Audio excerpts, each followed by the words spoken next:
Good morning. So today we are going to learn how to prepare petty cash book. So petty cash book is nothing but here to maintain smaller expenses into an account.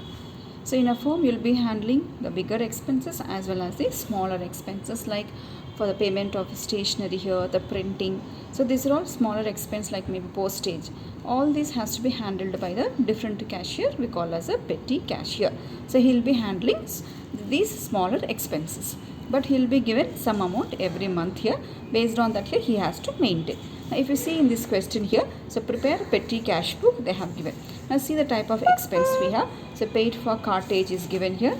It's like 50 rupees here. STD charges here, bus fare, postage, refreshment, courier charges, cartage. Like this here we have all these are all very smaller expense. Now for this here we will maintain a different cash book we call as a petty cash book. Each of the expense will be going into the one particular column has to be drawn. Now we will see now how to prepare this particular cash book here. Now if you see this here, how to prepare this cash book. Now we will take here same. Now whole page has to be occupied for the one sum. Now here the different columns you see here. So first we have here amount received, means every month he will receive some amount in order to maintain those expenses. So amount received we have date column, particulars. Here it is a V number, means it's a voucher number, what payment you have done. For that each voucher, right, there will be some number will be there. Amount paid, what are the amounts you have paid. Then we have a column called as analysis of payments. Now in this here I have drawn a different columns for different type of expense. So these are all only we have the main columns. So we are not calling 10 expense are there, means we are not drawing the 10 columns, we are not drawing. So there is only the few columns are given. We need to segregate the expense under these columns. Okay, the first we have here postage, telephone expense, conveyance, stationery, printing and miscellaneous expenses. Okay, so these are all. So what is a miscellaneous? The expense which will not fit any of these here we can write in the miscellaneous. Postage means all the postal expenses. Telephone charges will be in the telephone column. Conveyance nothing but your travel expense, like you are traveling through auto, you are traveling through bus or the train, so these expenses will be here. The stationery, so you bought some stationery, papers, ink, right, all this we have to enter. And printing also we are writing in the same column. So these are all we have the various column. Now we will see now here for the particulars. If you see here we have, there is only one column is there for the particulars, but whereas in the previously here we have entered two columns, to and by we had a different, but whereas here for to and by we have only one column, because amount received will be only one. The first transaction is always amount received, rest all are payments. So that's why we don't need a different particulars here. That's why there is no any debit side or credit side here. There is only one column. Now the first one they have given as a, what is the balance they have given, right? The impressed amount is given. Impressed amount is nothing but the amount which is given to the cashier. So that we call as a opening balance, we call as to balance brought down 2000. Amount received, so we are writing here in the amount received column. Okay, the next date on first we paid to the cartage, so we are writing as by cartage account. How much we paid here? 50 rupees. Now this cartage column will be here somewhere. Now we need to find out here. Now cartage here 50 rupees we paid, so there is no any column for the cartage here if you see. So that's why here we are writing that 50 rupees again in the miscellaneous. Now this will be for the total expense, this will be each head for that particular expense. So the amount we will be posting twice into the columns. All the expense once will be in this, second times any one of these columns. So this 50 rupees post cartage we entered here in the miscellaneous. Okay, the next we have as a STD charges are there. So payment we have done as a 40 rupees. Now STD is nothing but it's a telephone expense. That's why this expense will come under this telephone column. Okay, the next is given as a bus fare. Now bus fare 20 rupees we entered in the payment here. Now again this bus fare means it is your conveyance. So conveyance column we are writing as a 20 rupees. Rest all the columns will be empty.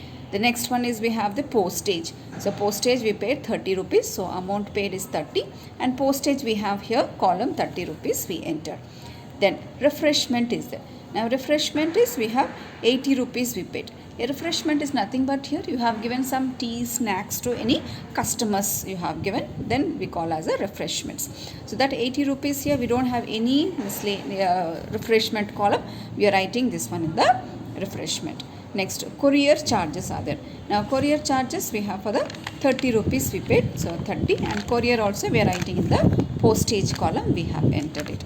Then again they given us a refreshment 50 rupees, the same again we are writing in the miscellaneous column. Next, cartage is 35. Now we don't have for the cartage column, we'll write here in the miscellaneous. Then we have the taxi fare 70 rupees. Now taxi is a conveyance, so we are writing here in the conveyance column as 70 rupees, and all the columns are nil. The next, stationery we paid 65 rupees.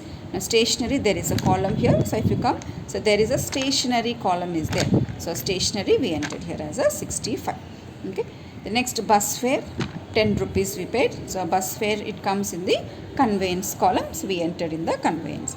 Next, fax charges 30 rupees. So fax also we can write here in the postage only, we can write the fax charges. All the other columns are nil. Telephone charges 35. So for telephone here we have the column 35, telephone we entered. Then postage here 200 we paid. So postage, we have the postage column 200.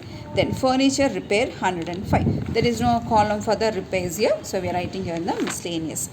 And then here laundry expenses 115 we entered in the payment, but we don't have any column for laundry, we are writing in the miscellaneous. Miscellaneous expense they have given, so directly here miscellaneous expense we entered. Now we have entered all the amounts what. So here if you see here amount received, there is only one amount, right? That's why here amount entered here. Rest all these are payments here, so we entered here in this payment column. Then we need to total up everything now. So if we total up here that miscellaneous column, so first we'll go here, so add all the amount, we get as 535. Add now all this stationery printing here, you get as 65. Conveyance, if you add all the three amount, you will get as 100. Telephone, if you add here, you will get as 75. Right, so we have added all this. Now even the postage also, if you add, you will get as 290 we get. Now we need to find out. Now 2000 was the amount and we paid for all this expense. So what is the remaining balance you have? So the remaining balance, to get what we should do here, you need to add from this 50 rupees all this here till 100 rupees. So this one I got it. This balance carried on I got. How do we got here? Now add all the amount here, you will get one total. So from that total you need to minus this 2000, then you will get here 935. Now first let's add here what are the amounts we have, total up with these amounts. So if you add now all these amount, means 50 rupees, 40, 20, all this, if I add all the amount till 100, so I got the total of 1065. How much amount we received at the beginning here? 2000 we received. So 2000 here we spent 1065. How much balance still remaining with us here? 935. So that amount here we will write as by balance carried on 935. Now this is your total column here. So in the total column always the highest amount 2000, here also 2000. Balance carried on we got 935. Carried down here means next we'll write the brought down, becomes as 2 balance brought down. Carried down amount we entered here, so brought down amount we need to enter here in this left side here 935. Okay, this is how here we will. Now if you add all these amount also like 290, 75, 100, 65, 535, if you add all these amount also you have to get 1065. Okay, because this is amount total, right? All these amount what we entered here, even we entered here. So these columns total should be equal to these payment. So that's why this 1065. How do we got 1065? Add from here all this amount, right? 1065. Same way if you add 290, 75, 100, 65, 535 also, you will get 1065. Okay, so subtract and write. This will be the remaining balance. This is your answer for the sum.